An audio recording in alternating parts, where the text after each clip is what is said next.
France, Spain, and Britain fought many wars for control over North America.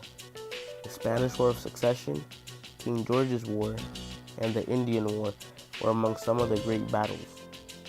But when the French tried to expand past the Ohio River, there was conflict between them and the British colonies. Caught in the middle of this were the Native Americans. They were forced to pick sides. The Iroquois chose the British, while the Wabanaki chose to team up with the French.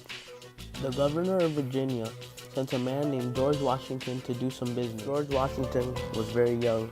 He was only 21 years old. He was sent down to demand a French fort called LaBeouf.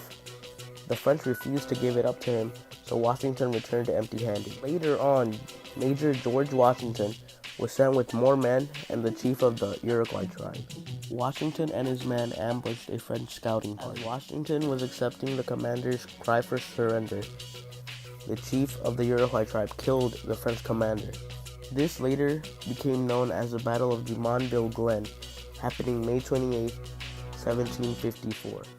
Expecting a counterattack, Washington and his men built a fort called Fort Necessity, which was only taken down 2 months later.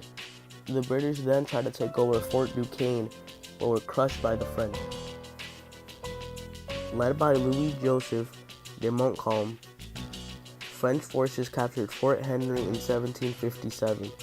He disarmed the British and allowed them to retreat back to Fort Edward. During their retreat, the Native American allies of the French massacred the unarmed and defenseless Britishmen. After being funded for raising militias in British colonies, they captured Fort Duquesne and Fort Louisbourg.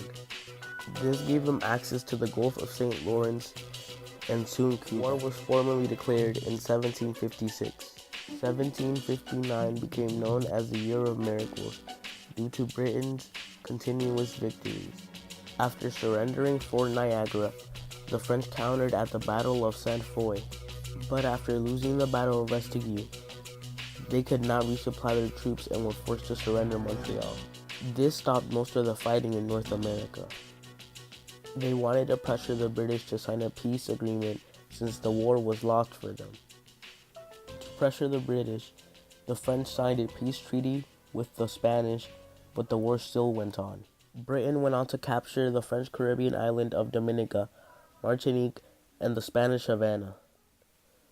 By 1763, diplomats were tired of war and started seeking peace, and thus created the Treaty of Paris.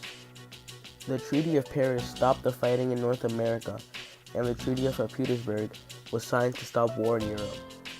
After the war, negotiations were made. Britain took Florida in exchange for Cuba. Spain took Louisiana from France as a payment for their losses.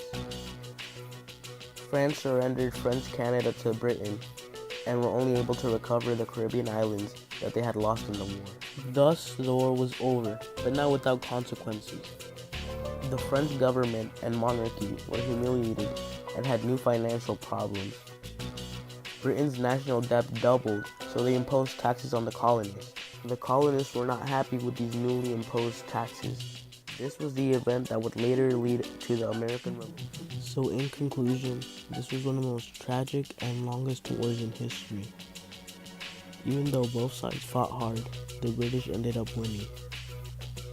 This set way for the American Revolution to come into play.